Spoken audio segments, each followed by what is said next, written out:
Hello everyone, welcome back to this channel. I hope you will be doing extremely well on live. In today's video I will be talking about useful 70 daily use English sentences, so you are requested to watch the video till the end.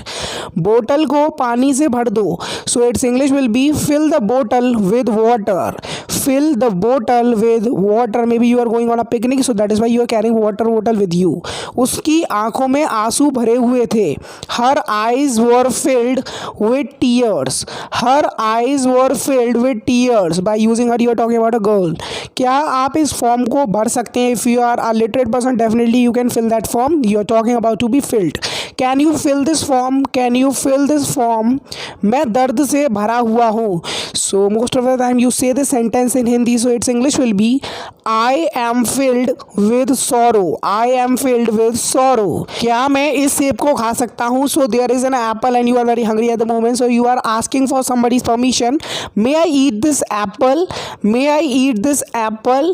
ये सेब बड़े हैं. So some of the apples are big and some of the apples are small, so you're talking about that situation. These apples are big. These apples are big.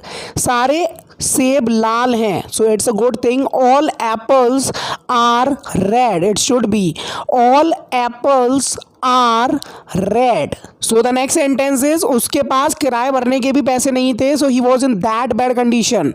He didn't even have enough money to pay the rent. He didn't even have enough money to pay the rent. मैंने अभी तक dinner बनाना शुरू नहीं किया है. It means you are very late according to your schedule. I haven't started making या फिर cooking dinner so far. I haven't started making dinner so far. कृपया उसे अंदर रखिए. So its English will be please keep him inside. It is imperative sentence. Please keep him मतलब उसे रखिए. किधर? अंदर. So you will say inside. Please keep him inside. वो अंदर बंद है. So its English will be he is locked inside. He is locked inside. Next sentence, चलो अंदर चलकर बात करते हैं. So that conversation may be very important. That is why you are inviting somebody to go into your home. Let's go inside and talk. वो अंदर तुम्हारा इंतज़ार कर रहा है. He is waiting for you inside. He is waiting for you inside. It is present continuous tense. मुझे लगता है हम सबको अंदर चलना चाहिए. I think we should all go inside. I think we should all go inside. किसी ने मुझे अंदर धक्का मारा. Someone pushed me inside. Pushed is the second form of push because it is past indefinite tense. Someone pushed me inside. तुम मेरे जूते पहने हुए हो. Sometimes it happens that you are finding your shoes everywhere and somebody else is wearing your shoes and you find it out that person exactly. So you can say you are wearing my shoes. You are wearing my shoes. तुम किस number के जूते पहनते हो? What size shoes do you wear? What size shoes do you wear? ये जूते पुराने fashion के हैं. So old people usually wear these types of these sort of shoes. These shoes are old fashioned. These shoes are old fashioned. तुमने अपने जूते कहाँ उतारे थे? When you forget, where did you take off your shoes? So you are asking somebody and someone is asking you where did you take your shoes off? Where did you take your shoes off? क्या तुम्हारे पास ये जूते मेरे size में है? Do you have these shoes in my size? Do you have these shoes in my size? तुम्हारे जूते यहाँ हैं, मेरे कहाँ हैं? Your shoes are here, where are mine? Your shoes are here, where are mine? मुझे बिना मोजे के जूते पहनने अच्छे नहीं लगते. Maybe it doesn't give you the pleasure feeling, that is why you are saying so. I don't like to wear shoes without socks. I don't like to wear shoes without socks. तुरंत घर आओ. So whenever you are playing in the park and your mother found you playing there, so she says to you come home at once. Come home at once. मेरी नाक बंद है. So maybe due to common cold it can be happened. My nose is blocked. My nose is blocked.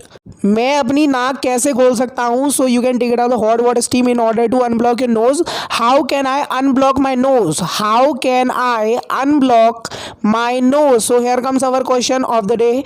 In which I am going to ask you a translation of a sentence. So sentence is मुझे दूध से allergy है, so you have to translate this sentence into English. So comment down below. मैं बंद नाक नहीं सो सकता because you will not get pleasant feeling.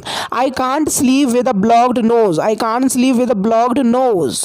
तुमने मुझे ये चीज़ क्यों बताई. Why did you tell me this thing. It is past indefinite tense. Why did you tell me मतलब मुझे क्यों बताई ये चीज़. This thing. ये सर्दी का सबसे अच्छा उपचार है. It's the best treatment for common cold. It's the best treatment for common cold. उसने ये मुझे मारने के लिए किया. She did it to kill me. She did it to kill me. It is also past indefinite tense. तुम मुझसे सब कुछ क्यों छुपाते हो. Why do you hide everything from me. Why do you hide everything मतलब सब कुछ फ्रॉम मी मुझसे. आपको पैसे छुपा लेने चाहिए when you are getting out the feeling that your money is not protected. So you should hide the money. You should hide मतलब छुपाना पैसे को. The money. हम क्यों छुप रहे हैं when you don't know the reason behind your hiding. So you can ask somebody why are we hiding. It is present continuous tense. Why are we hiding. वो कहाँ छुपा हुआ है. Where is he hiding. Where is he hiding. अपना चेहरा मत छुपाओ. So it's English will be don't hide your face. Don't hide मतलब छुपाना अपना चेहरा. Your face it is imperative sentence. मैंने टेबल के नीचे छुपने की कोशिश की. I tried to hide under the table. I tried to hide under the table. Maybe you are playing hide and seek that is why you are trying to hide. उसके पीछे मत छुपो. Don't hide behind that. Maybe you are trying to hide yourself with a door. So someone is giving you warning. Don't hide behind that otherwise you will hurt yourself. मेरे पास छुपाने के लिए कुछ नहीं है. I have nothing to hide. I have nothing मतलब कुछ नहीं. to hide छुपाने के लिए. मैं अपनी भावनाओं को नहीं छुपा सकता हूँ. I can't hide my feelings.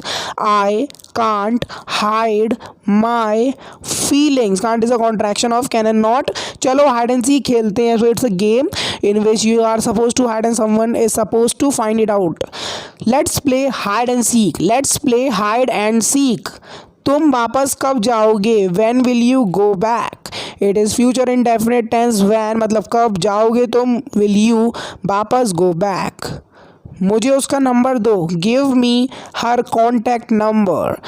Give me मुझे दो. क्या उसका contact number. Her contact number. It's was very easy formation of the sentence. मुझे उसका नंबर मिल गया. I have got his number. Get की थर्ड फॉर्म का यूज़ हुआ है जो कि है got. I have got his number. Gotten भी बोलते हैं लेकिन ब्रिटिश इंग्लिश में that is not allowed it. ये बहुत अच्छा आइडिया है. It's a very good idea. It's a very good idea. तुम्हें चिंता करने की ज़रूरत नहीं है. You don't need to worry. You don't need to worry about anything. You just stay calm and stay positive. वो अब तक क्यों नहीं आया. Why didn't he come so far.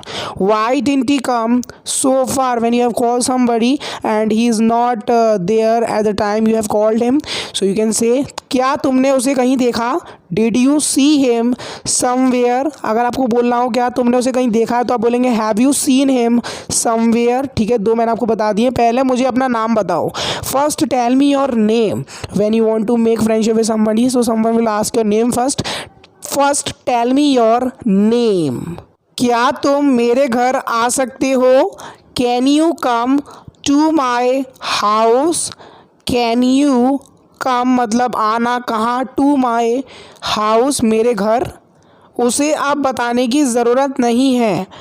There is no need to tell him now. There is no need to tell him now. मैं पूरी तरह से सब कुछ भूल गया. I completely forgot everything. It is past indefinite tense. I completely forgot मतलब पूरी तरह से भूल गया. एवरीथिंग सब कुछ. मैं तुम्हें सब कुछ समझाऊंगा. I will make you understand everything. All you can contract I will as all. I will make you understand everything. क्या हो रहा है, what's happening. I have contracted two words over here. First is what and other one is. So I have contracted like what's happening. तुम अच्छा काम कर रहे हो. So it's English will be you are doing a good job. You are doing मतलब कर रहे हो, अ गुड जॉब अच्छा काम. तुम अब अपना काम कर सकते हो. You can do your work now. Nobody is going to disturb you. You can do your work now. मैंने उसे सब कुछ साफ साफ समझा दिया है. I have made him understand everything clearly. I have made him understand everything clearly. मैं तुम्हारा गला दबा दूंगा. तो इसकी इंग्लिश क्या होगी, जब आप गुस्से में होते हैं आप ऐसा सेंटेंस बोलते हैं ना, तो इसको आप बोल सकते हैं आई विल चॉक यू. मतलब चॉक करना, क्या चॉक करोगे आप, गला. आई विल चॉक यू तो सेंस में यूज़ कर सकते हैं, मैं तुम्हारा मुंह तोड़ दूंगा. तो ये भी एंगर रिलेटेड सेंटेंस है, बहुत बार कवर कर चुका हूँ, तो रिवीजन के पॉइंट ऑफ व्यू से ही मैंने फिर से लिया है. I will break your jaw. I will break your jaw. तुम इसे नहीं ले सकते हो. So when something is not allowed to be taken, so you can't take it. You can't take it. मुझे अपना नाम बताओ. टेल मी मतलब बताओ मुझे क्या, अपना नाम, your name. Tell me your name. So the next sentence is मेरे चेहरे का मजाक मत बनाओ. When you are not that beautiful, so someone is making fun of your face, so you are saying don't make fun of my face. Don't make fun of my face. मुझे तुमसे डर नहीं लगता है. I am not afraid of you. आप दो तरीके से बोल सकते हैं, तीन तरीके से बोल सकते हैं. I am not scared of you या फिर I am not frightened of you. तुम क्यों रो रहे हो. Why are you crying. It is present continuous tense. Why are you crying. ING will be used over here. अब कुछ भी हो सकता है. Anything can happen now. Anything मतलब कुछ भी हो सकता है, can happen अब now, या फिर right now भी बोल सकते हो. मेरा भाई कोई काम का नहीं है मतलब, तो आप उसे बोल सकते हैं my brother is good for nothing. My brother is good for nothing. Good for nothing मतलब नल्ला, कोई काम का नहीं है, कुछ नहीं करता. मुझे कुछ नहीं हुआ. तो आपको अगर ये बोलना हो तो आप बोल सकते हैं nothing happened to me. यहाँ पे हैपन्ड बोला है मैंने, हैपन नहीं बोला है. Nothing happened to me. क्या तुमने कुछ गौर किया. Did you notice something. गौर करने को बोलते हैं नोटिस करना. डिड यू नोटिस समथिंग मतलब कुछ. It is also past indefinite tense. मैंने तुमसे झूठ बोला था. बहुत वो बोलते हो कि यार मैंने उस समय तेरे से झूठ बोला था, तो आप बोल सकते हैं at the time I lied to you. यहाँ पर केवल मैंने बोला है, मैंने तुमसे झूठ बोला था, इसके लिए मैं लगाऊंगा आई लाइड टू यू. तुम मुझसे नहीं पूछ सकते हो मतलब अगर वो बंदा राइट नहीं है उस पर पूछने का तो कैसे पूछ सकता है. You can't ask me. You can't ask me. मैं हमेशा ऐसा करना चाहता था. I always wanted to do so. I always मतलब हमेशा करना चाहता था. Wanted to do so it is past indefinite tense. मैं तुम्हें कभी अकेला नहीं छोड़ूंगा. I will never leave you alone. I will never leave you कभी नहीं छोड़ूंगा क्या, अकेला, अलोन. कृपया उसे समझा दो. तो ऐसे बार बहुत बार बोलते हैं वरना मैं समझाऊंगा तो बहुत दिक्कत हो जाएगी, तो ऐसे सेंस में बोल रहे please make him understand. Please make him understand. तुम ऐसा क्यों कह रहे हो मतलब वो पर्सन समझ नहीं पा रहा आप ऐसा क्यों कह रहे हो, उसने क्या गलत किया है, क्या समझाना है उसे. तो that person can ask you at the moment why are you saying so. Why are you saying so. So these were some daily use English sentences which I picked it out from my observation. I hope you must have enjoyed this video. If you really enjoyed this video, don't forget the like button. If you're new on this channel, must subscribe to English का ज्ञान YouTube channel. So like करो, share करो और subscribe भी कर दो यार. तो मैं मिलता हूँ आपसे नेक्स्ट वीडियो लेसन में. तब तक के लिए देखते रहिए इंग्लिश का ज्ञान YouTube channel. Keep practicing, have fun because we always enjoy our life because life is very precious. We should make the best of our time and life because we get life only once, so we should take benefit out of it and we should enjoy ourselves as much as possible. Okay, so I will meet you and catch you in the next video. Till then, Jai Hind, Vande Mataram. Keep supporting, keep sharing, keep liking my video, and share this video as much as people you can, because English is very compulsory nowadays. It has become a sign of intelligence, and if you want to become educated person in the point of society, in the vision of society, so English is must. So I will meet you and catch you in the next video. Till then, Jai Hind, Vande Mataram. Keep supporting, keep sharing, keep liking my video. Meet in the next video. Till then, Jai Hind, Vande Mataram.